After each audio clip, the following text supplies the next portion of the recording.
Saat ini sudah banyak perempuan yang berpendidikan dan bekerja, sepertinya mereka sudah maju. Tetapi tahukah Anda bahwa di seluruh dunia rata-rata perempuan hanya mendapat 70% dari rata-rata gaji laki-laki? Saat ini juga banyak perempuan yang bekerja di pemerintahan, parlemen, perusahaan hingga partai politik. Tetapi tahukah Anda bahwa hampir semua dari mereka itu tidak duduk di posisi pengambil keputusan? Maka melihat kenyataan ini, benarkah telah terwujud kesetaraan gender di antara perempuan dan laki-laki? Jawabnya adalah belum. Lalu mengapa masih ada kesenjangan? Kesetaraan gender tidak bisa diwujudkan hanya dengan membuka kesempatan bagi perempuan. Masalah yang menghambatnya pelik dan mendasar. Ini menyangkut cara pandang dan pola pikir. Istilah gender sendiri diciptakan untuk membedakannya dari jenis kelamin secara biologis. Jenis kelamin mengacu pada kriteria fisiologis dan biologis seperti alat kelamin, hormon, serta kromosom. Sementara itu, gender mengacu pada konstruksi sosial atas peran, perilaku, aktivitas, serta atribut yang ditentukan masyarakat dan dianggap tepat untuk jenis kelamin tertentu. Nah, dalam masyarakat patriarki, gender secara tradisional digambarkan sebagai sesuatu yang berganda dan polar. Tingkah laku dan kepatutan ditandai sebagai yang khas laki-laki dan yang khas perempuan. Ada pemisahan dan pengkutuban. Dalam masyarakat patriarki, laki-laki ada di posisi atas, memimpin, mengambil keputusan. Sementara itu, perempuan di bawah mengikuti apa yang telah diatur. Di dunia kerja, laki-laki adalah bos dan perempuan sekretaris. Ketika laki-laki menjadi pilot, perempuan sebatas menjadi pramugari.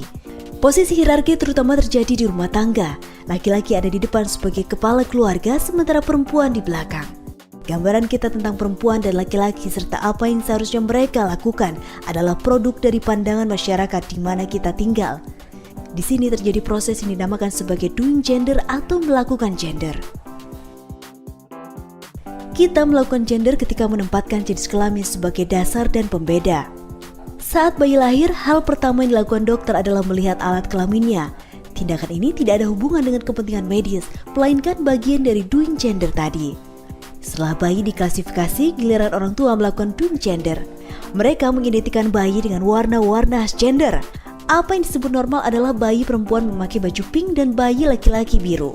Warna menjadi simbol sekaligus pembeda.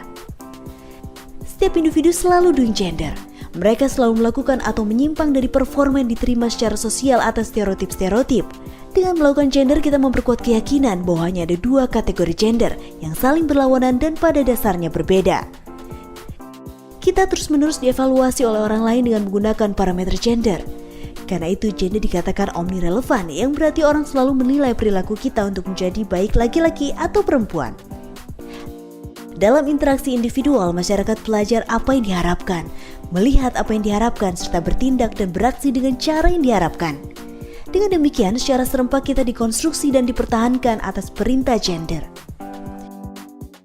Stereotip tentang kekhasan laki-laki dan perempuan diperkuat image yang muncul di media, berita, materi pendidikan, dan sebagainya.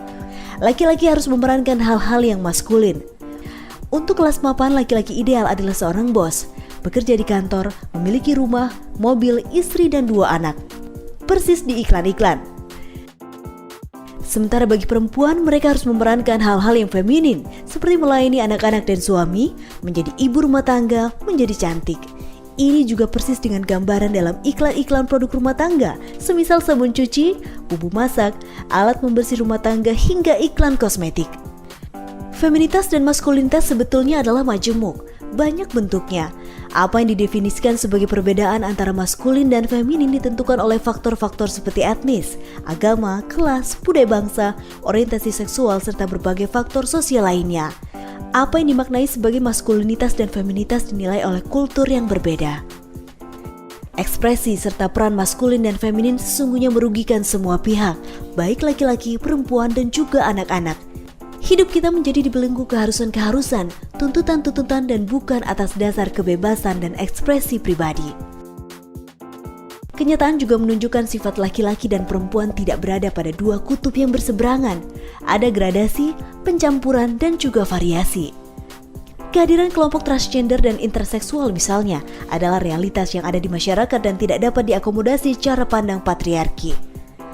Proses melakukan gender termasuk hubungannya dengan subordinasi perempuan telah mencengkeram kuat, dilegitimasi peraturan dan undang-undang, ilmu pengetahuan, kebijakan, serta nilai-nilai yang diciptakan masyarakat. Dalam struktur sosial ini tujuan gender adalah membangun perempuan sebagai kelompok yang berada di bawah laki-laki. Norma-norma gender dan harapan-harapan yang ditegakkan melalui sanksi informal atas perilaku gender yang dianggap tidak pantas oleh kelompok, serta melalui hukuman secara formal oleh pemilik otoritas.